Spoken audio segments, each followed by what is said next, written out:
What's up, everybody? Welcome to another on-the-fly reaction of Scenic Views. I promise you a review for Star Wars, and here it finally is. I got some of my best friends with me. Derek Gamble, Tony Avila, one of my favorite geeky brothers to go ham with when it comes to talking Star Wars. We can do this all day, and I thought, what better than to do the review with these guys. Derek ended up joining us. I didn't know Derek was coming. Well, I did, but I didn't. And Tony, of course, we've been trying for the longest to do a review together, and we're finally here. This is my second time watching it, and I wanted to reserve judgment for a second viewing, as well as actually having people to bounce it off of. So how we're going to do this is we're just going to go through each character and how their significance ties to the overall story. And I think that'll allow us to cover the bases as a whole. So the first thing that comes to my mind is the one towards the very end, and I'm going to start it off and then let Tony kind of bounce back, because we're kind of like at odds with this, but not in a bad way.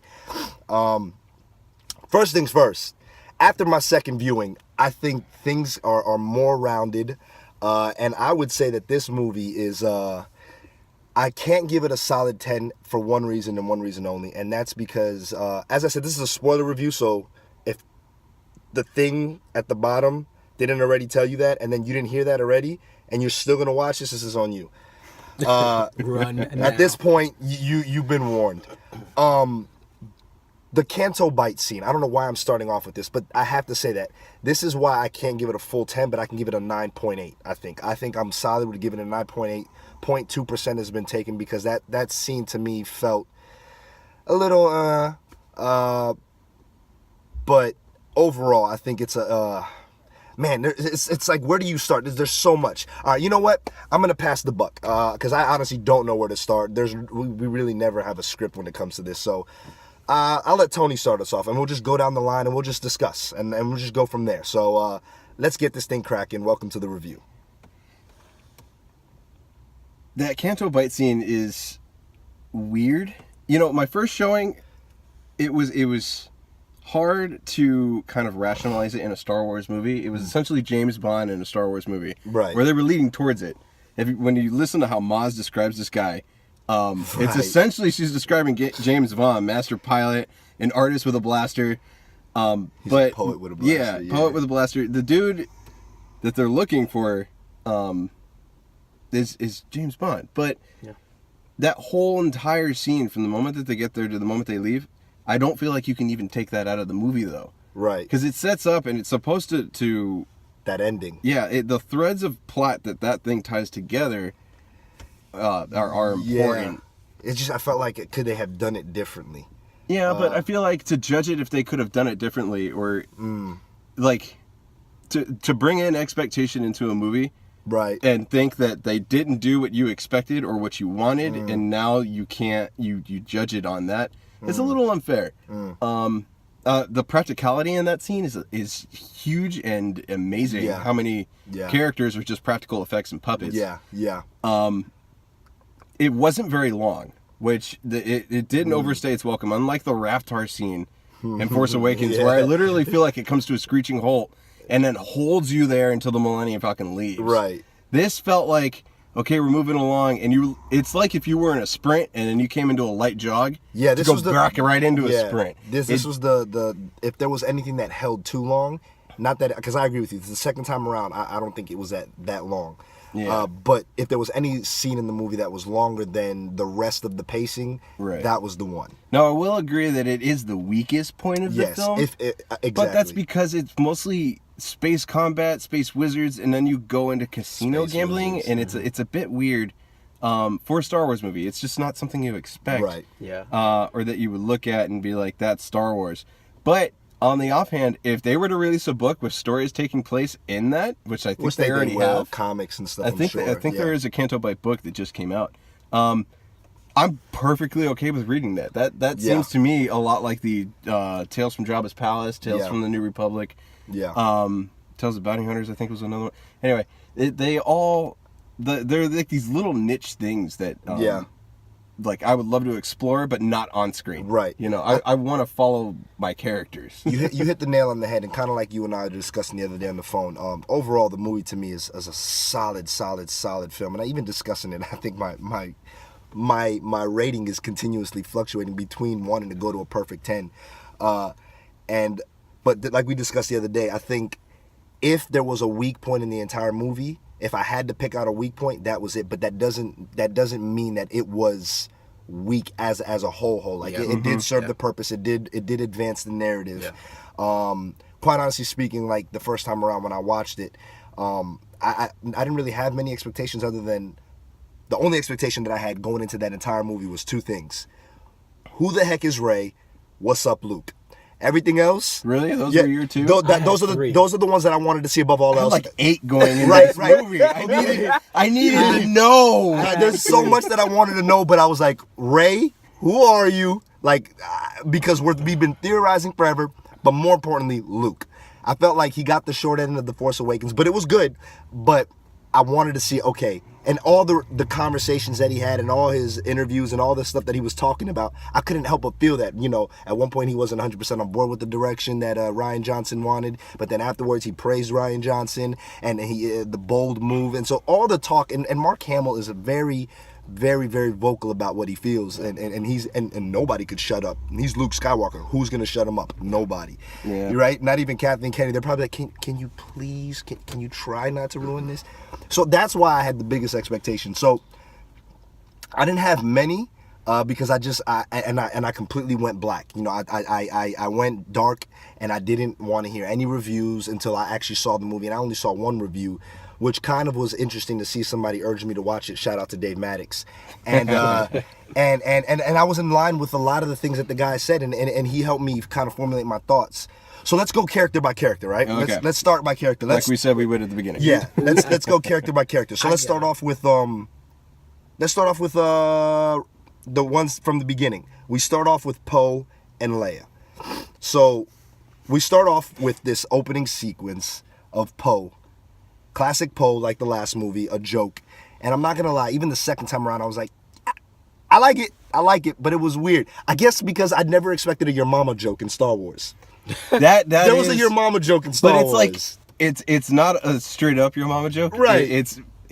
I even heard people who were laughing to the setup to that. Right.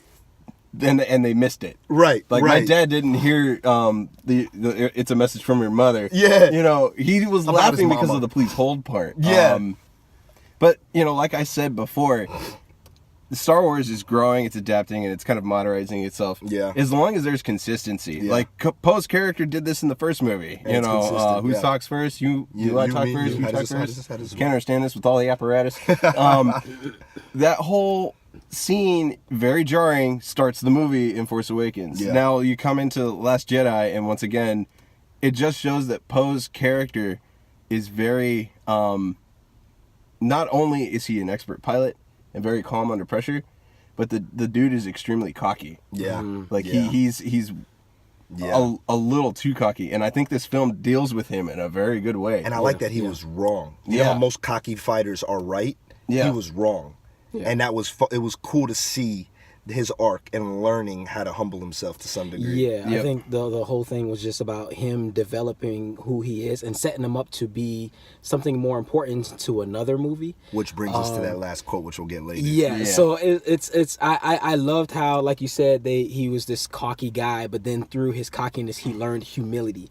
Even in the end, where his character was trying his hardest, there was a bit of humility that I saw. I'm like, oh, this is interesting. Like, okay, through his humility, he's still trying to do something that is, I guess, courageous, because they're really hawking on this, how instead of being a hero, or what was it? Instead of being like a hero, you could be something else, or you save something. I don't know. There was this catchy phrase that Rose said. Instead of fighting who you hate, saving who you love. No, it was something that Leia said. Like, he was like, but there are heroes on there. She was like, yeah, but no leaders. Exactly. And she wants him to, all dead heroes, that but was no leaders. Great. And I think the movie set it up to like, okay, you're this hero. You're great at what you do. You're excellent, but you're not a leader. You lead people to death. And that's she wants him to be a leader. She sees that he can be a leader. Even the woman that sacrificed her, what great sacrifice. Yeah. Who Rose's sister. Oh my gosh, great. Paige. So great. And at the end, how they were like, oh wow, this guy is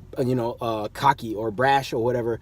and they're like, I like him. Me Setting too. him up to be something greater in the next film. Right. So instead of seeing this brash, over eccentric cocky guy, it's like, okay, this could be somebody great. They in did the new a Resistance. good job moving him. Because even when Leia was like, "Why are you looking at me?" Like he's said, leading us.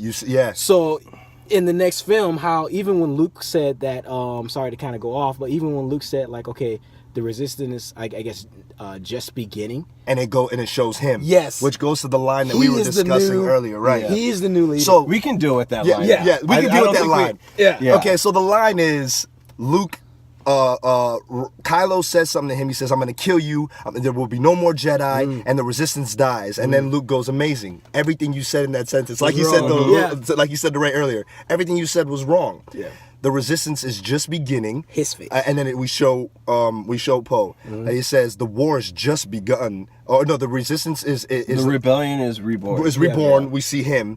The war has just begun. We see. Finn, which goes back to the other harkens to the line of DJ with the Benicio, when he's like, "Don't join," or Benicio del Toro's character is like, he's like, "We'll see," and he's and Poe is like, "Okay, you see war in him," and then he says, "And I'm no longer the last Jedi," and it goes to Rey. And I think symbolically, especially as a filmmaker, every shot, every dialogue, every frame is purposeful, and I think Rian Johnson, especially us knowing that Episode 9 is coming, and it's going to be the end of the Luke's the Skywalker saga. But these characters are going to continue to some point, like, and in my opinion, Han dies in the last one, Luke dies in this one. I think for a fact. Princess Leia is going to die in the next one, and we'll discuss that briefly. She's going to die in the next one. I think that she's probably going to die off screen. I think we'll get to that, and I think we'll discuss how I think they should start that, because she's next in the lineup of characters. We may not be able to do that today. Right. Because you're not time crunch. But yes, and so I think that line was symbolic, and I think it's setting up where these the torches are being passed. Yes, now, even in in like real life, how Han, like what's his name, Harrison Ford was like, "I'm done." Yeah, he was done, and then Leia, unfortunately, she passed away, but they're still slowly but surely passing the torch. I think if she was still alive, she's like, "I'm done with Star Wars. Yeah, I'm done with it." Even Luke, even giving up in the film. Yeah, but in reality, he's like, "I'm done. Now it's time for a new generation, for this new upcoming generation, our generation." Yeah. To kind of go, okay, what next are we going to see, type of thing. So what are your thoughts on it? Because I know when I whispered over to you in that. Yeah, well, I literally, when you sat back forward, I was behind you and I went like this. Yeah, mostly because to me it just felt like a line. Yeah, well, it's not just that it feels like a line. It's kind of like, it's so simple and so up front that I don't really see any depth in it. You know, I think it's just like looking at a picture.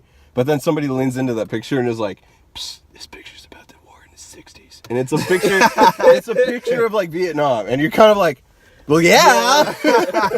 That's how I felt when you leaned over and you're like, this means this and this means this. I was like, that's exactly what it means. And from then, I felt like you were trying to derive more depth out of it than I was giving it. There's some depth there, bro. Yeah, I think it's very indicative of where those characters are when the movie ends. And but I don't think it's very...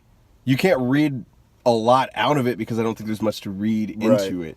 I gave Canto Bight as my lowest point. Yeah. And if you don't mind, I'm going to move along real quick. Go, yeah. The highest point for me in this movie is everything dealing with Luke Skywalker. Yeah. I think his character is handled exceptionally well. Beautifully. I don't think... Here's my thing. A lot of people are angry that Luke isn't like the books in the New Jedi Order and the Legacy of the Force series and things like that. There's a lot of people that are angry just in the way things have gone. You know what? I'm going to say it flat out right now. Say it, bro. That was not Luke Skywalker in those books. That was some guy that was the fantasy of a bunch of people who watch Star Wars. Right. That was not Luke Skywalker as we know him. And in this Shut up and stop complaining. This is a natural arc that works, guys. It works. What do you want? I'm not going to be that harsh because this will be on the internet. I'm going to be that type of fan where I'm in conflicts of both sides where I want that Luke from the books. Go ahead, finish your thought, Tony.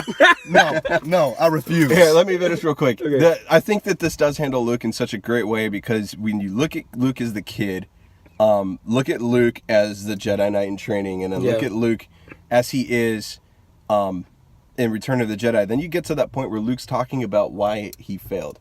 And it's because he bought into his own legend.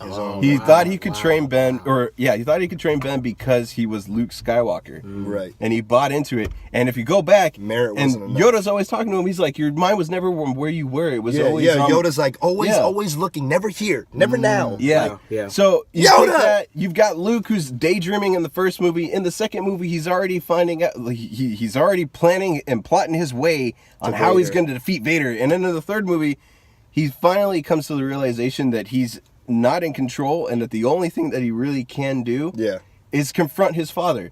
That is the one thing left for him to do, and it's the one thing that he needs to accomplish.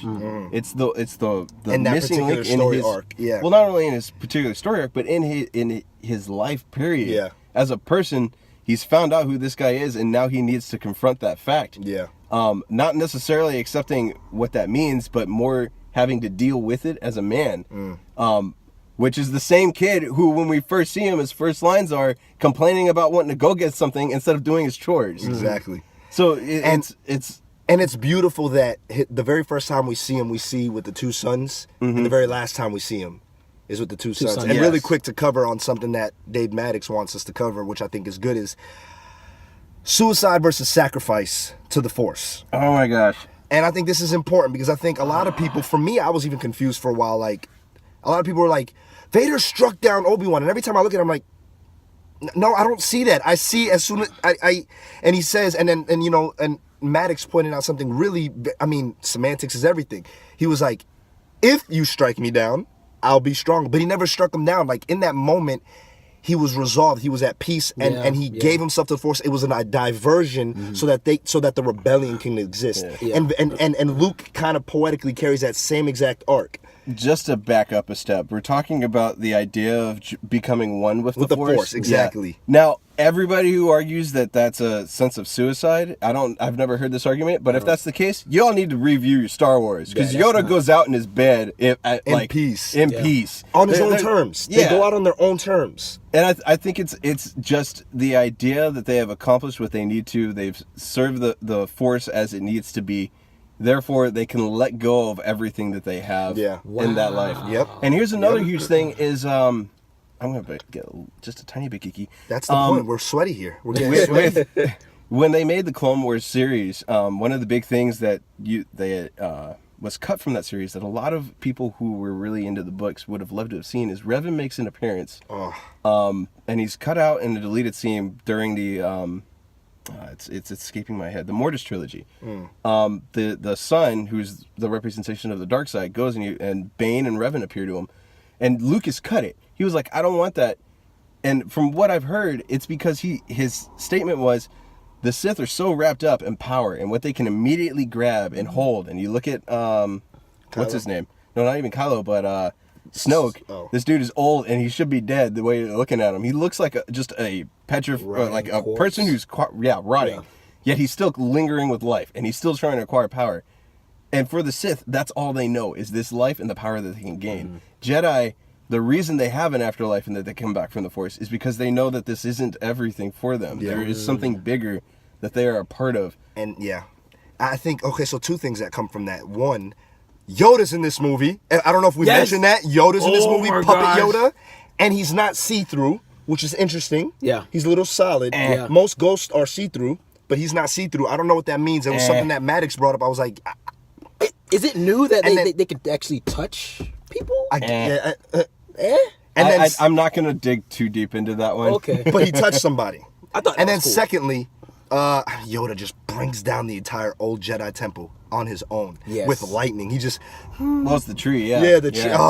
And then secondly, so is it safe to say, now we're on Snoke really quick, is Snoke, is he Sith? What is he? We don't know. And I don't think we're going to find out. I don't know if that we're done with him. No, I have a hard time thinking that we're not his character, but his presence will linger. Okay. So what I do know about Snoke is that he's done. They're not arcing back on. He's dead. He's gone. Dead. But what they will do is come out with a book to explain who Snoke is. They might. Here's my thing. When you go back and you watch the original trilogy, you have to remember that these people had nothing else aside from those movies. Except the movies, That's it. You go back, There's only one mention of the Emperor in the first movie. In the second movie, he appears in a hologram, and in the third movie, you finally get to see this guy. I'm pretty sure a lot of people were wondering who is this guy, but they didn't wonder, like, where's the connections? Because they weren't any to be made. Right. Now, I understand that we've got a whole we're in a universe whole now. new generation where we have 6 other movies to look back at, and timelines kind of don't make sense. But at the same time, there's a part of me that's kind of like, we've had 30 years between these two. It's plausible that somebody just got that good in the dark side in that time frame.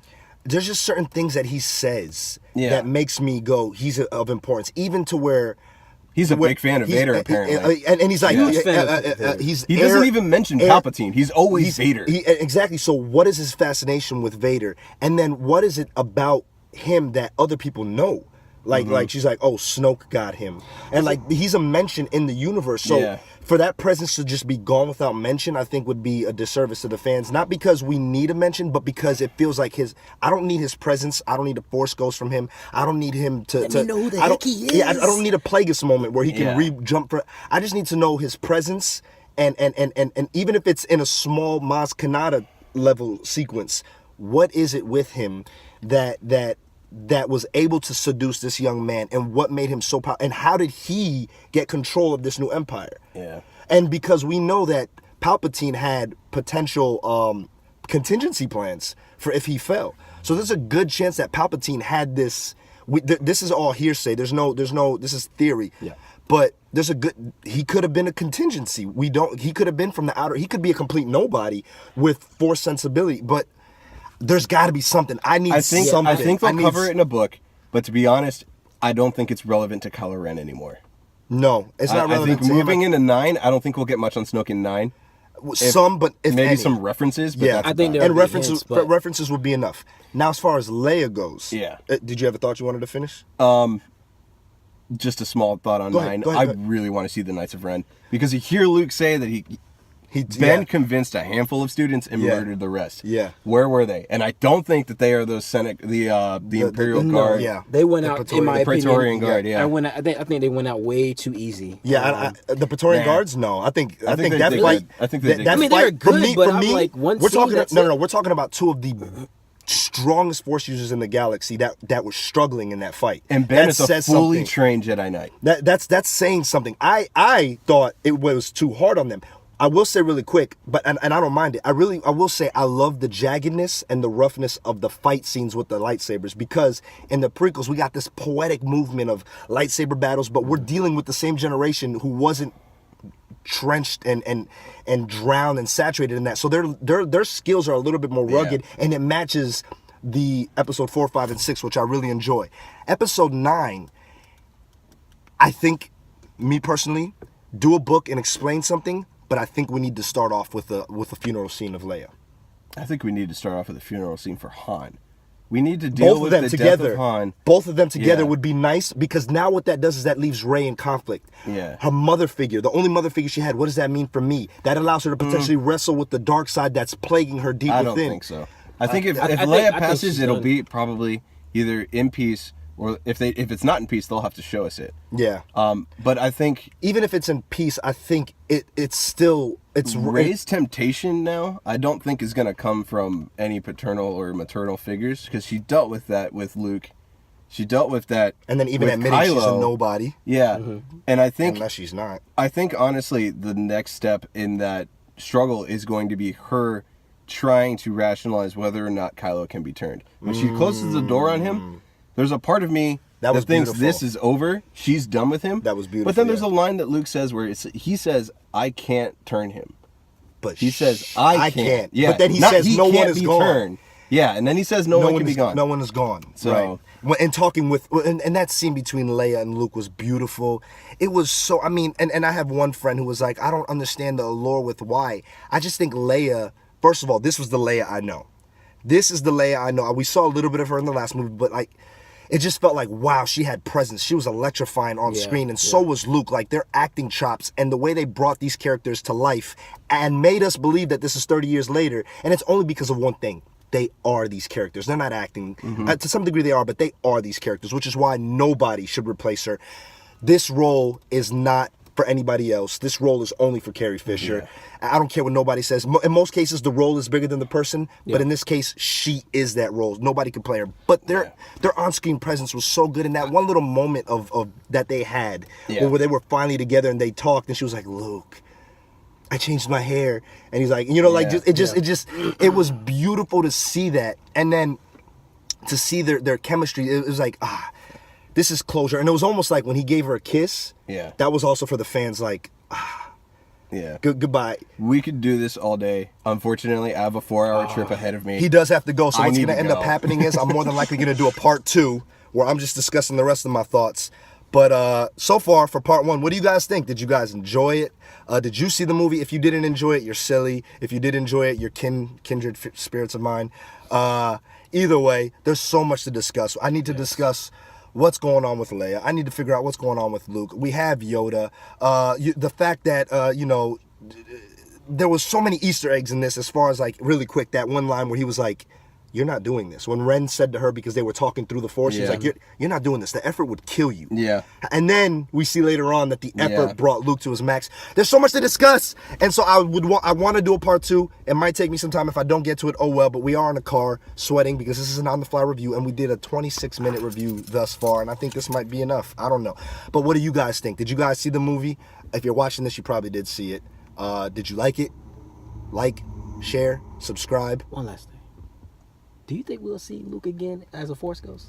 Good chance. More on that later. May the Force be with you. May the Force be with you, and thank you for joining us on Scenic Views again. Till next time.